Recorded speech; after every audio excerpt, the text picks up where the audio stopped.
that the client receives. So for outpatient, we call it in-house, we call it pathways. So that is a 12-week program, intensive outpatient, 32 sessions, and Saginaw Home residential placement would be 4 to 6 months. So again, in this program, if you see the numbers for fiscal year 19, residential treatment, we served for the first quarter 9 clients, second quarter 13, and third quarter was 12. Outpatient was 19 for the first quarter. This was pathways. Second quarter is 12, and third quarter is 11. Intensive outpatient, 11. First quarter, second quarter was 17, and third quarter was 22. So if you see the third quarter was 22, there was a big spike in the placement of outpatient, intensive outpatient. Some of these clients may have transitioned from outpatient treatment to intensive outpatient treatment. That's not uncommon. All right, so we have the AmeriCorps program, Ajuda para Comunidad. So we help for the community. So Sanctuary is host to the oldest and largest AmeriCorps program on Guam. We currently have 80 members. I'm proud to say Stephanie and I were a part of this program when we first started at Sanctuary, and then we transitioned into becoming staff members into our current roles and titles. So AmeriCorps assists and mentors youth at Sanctuary shelters, as well as the DYA resource centers and DOE partner schools. So our members, because we have 80, they're all over the island doing different projects. They help to also co-facilitate Sanctuary support groups, and they conduct community outreaches. Our members also receive training in CPR, first aid cert. They also have FEMA, as well as other team building. We have members, if you see anyone walking around with the Sanctuary logo and the AmeriCorps patch, those are our AmeriCorps members. Very influential, very important to our organization. I just want to mention that. They're very helpful. They conduct every second Saturday of the month, if I'm not mistaken, they conduct what's called environmental stewardship, where they go and they choose Serve Guam helps them to choose a project, and they go and they help clean schools or parks or assist wherever they're needed. So these are the grants and our contracts as of September 30th of 2019, which was, I believe, the time of our renewal. So as you can see, we have 2 grants from FISB. One runs the Basic Center program, which is our COVID emergency shelter. The other FISB grant is also a federal grant. It runs our transitional living program, or Sagan Linatla. We have an ANA grant, Administration for Native Americans, which runs our iLead project, which is the Nafamalik Summer and After School program. It's also a federal grant. We have the Victims of Crime Act, VOCA grant from the Office of the Attorney General, which helps to fund our COVID emergency shelter. We have a local grant from the Department of Youth Affairs. We have a contract with DYA and the government of Guam, which also helps to fund our COVID emergency shelter. We have a local grant from Guam Behavioral Health and Wellness Center for our drug and alcohol program. So it funds our inpatient contract, as well as our outpatient and intensive outpatient programs. We have our AmeriCorps contract, which is under the Serve Guam Commission.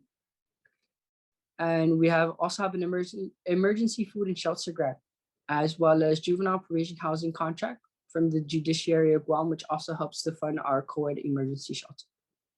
So strengthening partnerships. So Sanctuary continues to partner with local government and federal agencies, continuing the mission of serving our community. So we have a lot of contacts and a lot of partnerships that we've established throughout the years with different partnering agencies.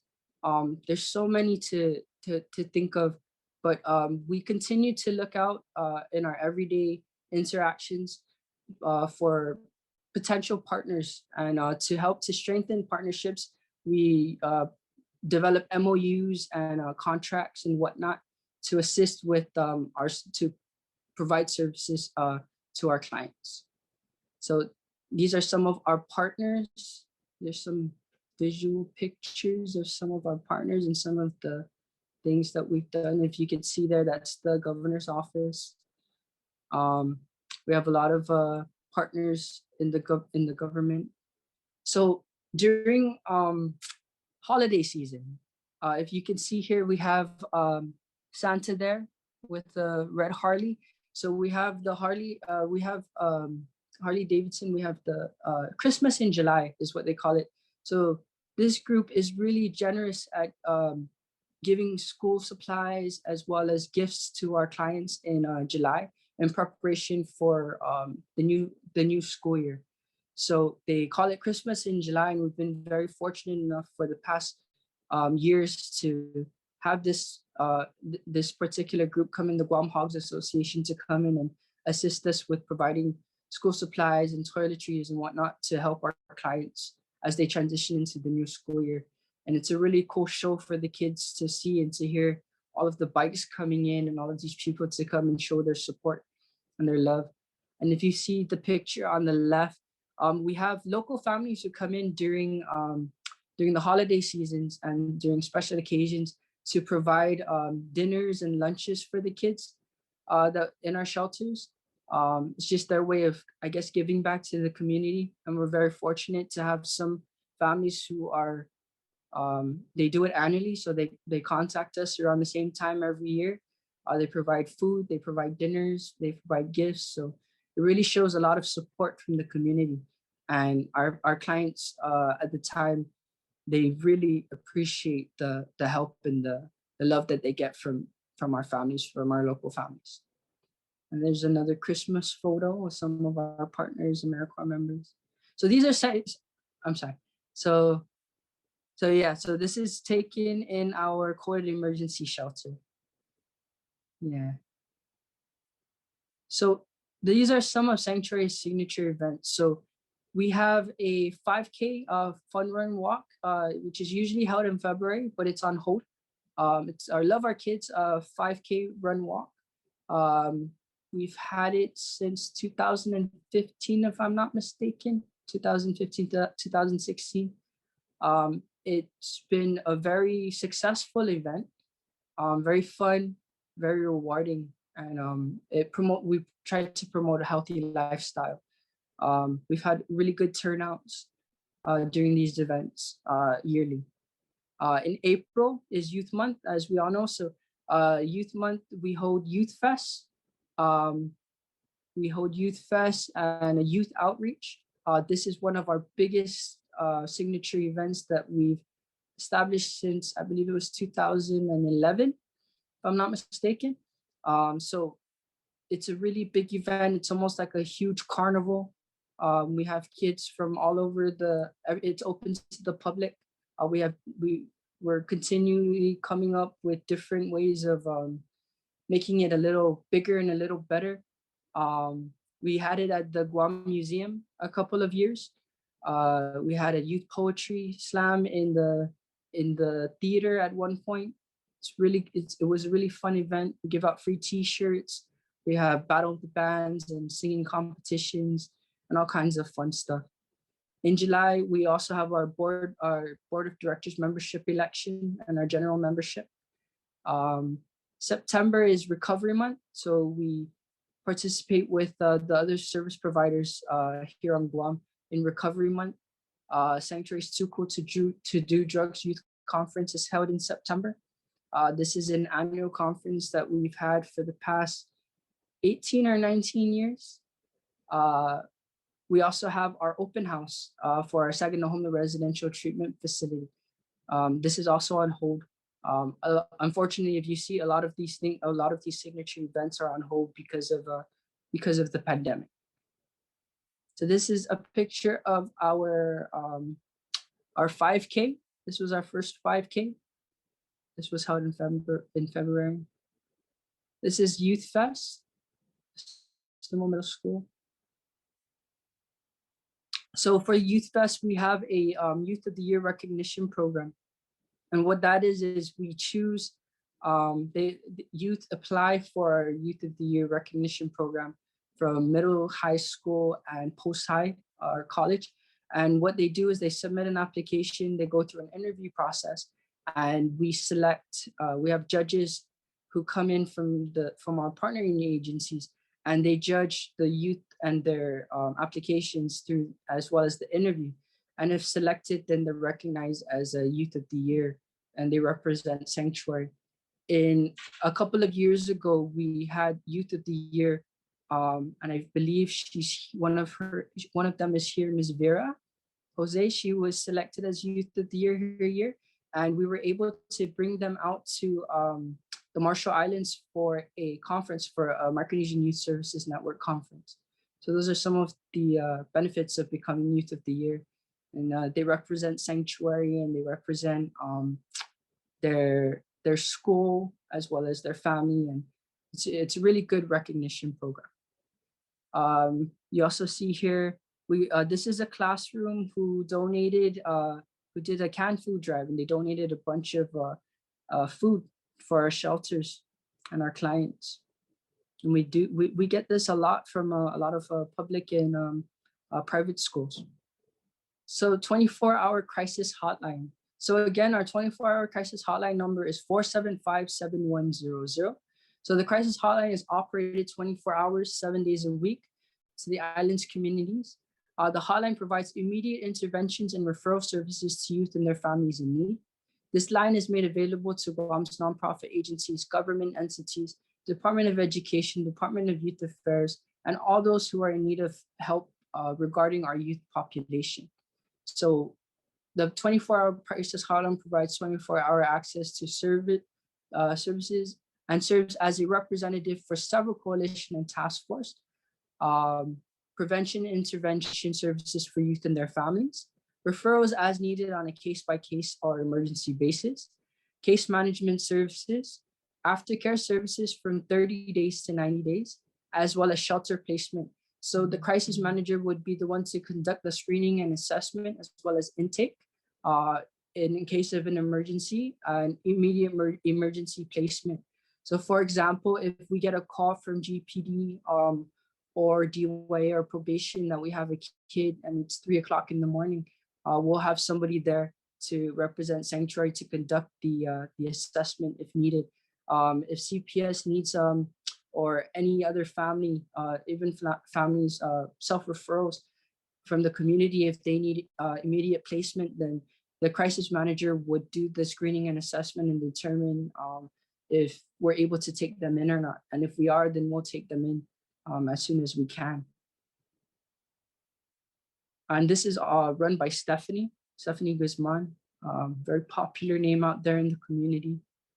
So this is, so responding to COVID-19. So Sanctuary has developed new policies and procedures to ensure the health and safety of our clients and our staff members.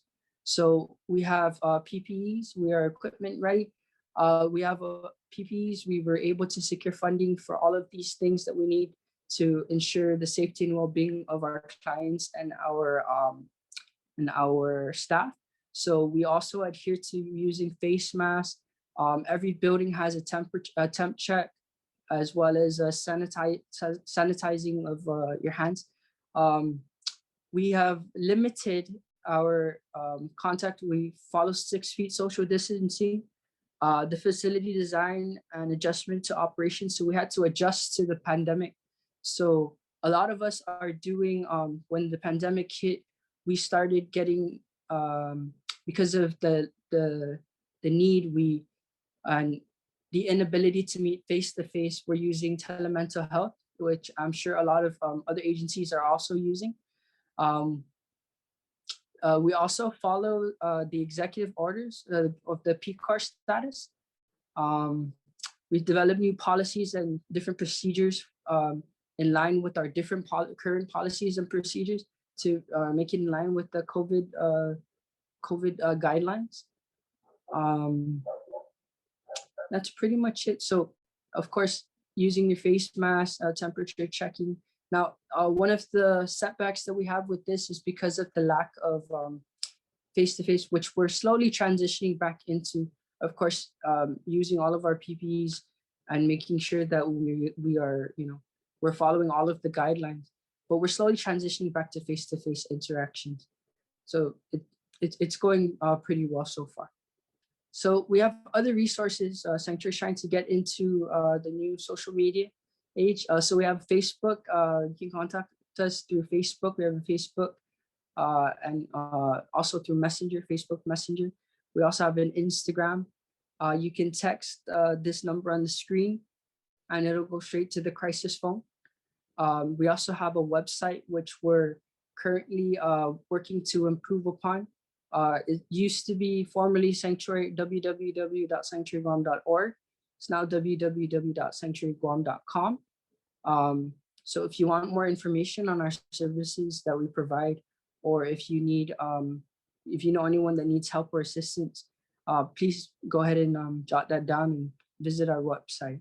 There's a lot of good information on there.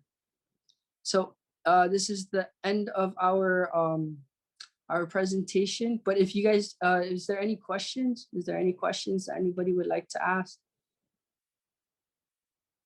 Are we currently accepting interns? Yes, we're currently accepting interns. So we've had quite a bit of interns that have come through our doors.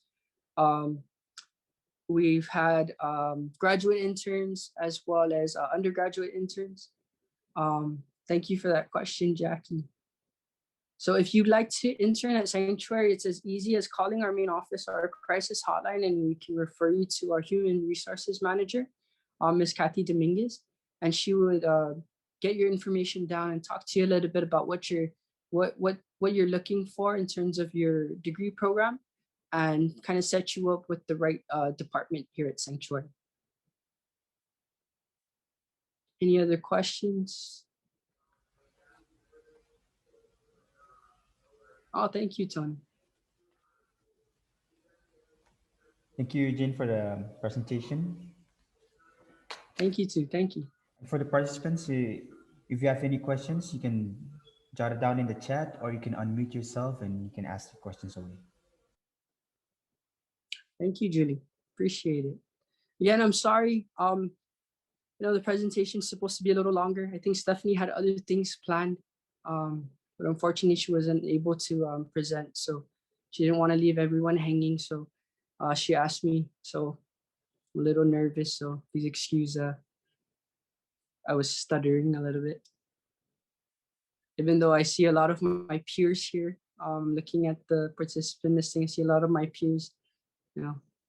It's nice to see everybody. Some former Sanctuary employees as well here. That's really cool. A lot of our partnering agencies. Anyone else have any questions? Okay. If no other questions, then I think we can. I have one question. Oh, sure. So for Sanctuary, for your clients during this COVID-19, are you guys seeing an increase recently? Well, that's the thing, right? Is because of COVID-19, what we're doing is we're in line with executive orders, and as per our executive director, we're only accepting 50% of our capacity for our shelters. So like Saginaw, we have 10 beds, so we're only accepting up to 5 for now. So as far as increase, we do have a long waiting list, but yeah, unfortunately, we can't bring them all the clients in right now until all of the parameters are lifted. Thank you. Any other questions? Thank you, Tisha.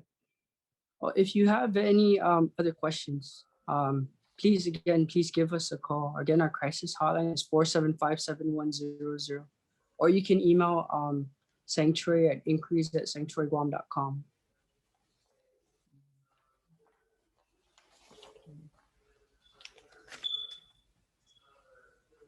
Anyone have any other questions?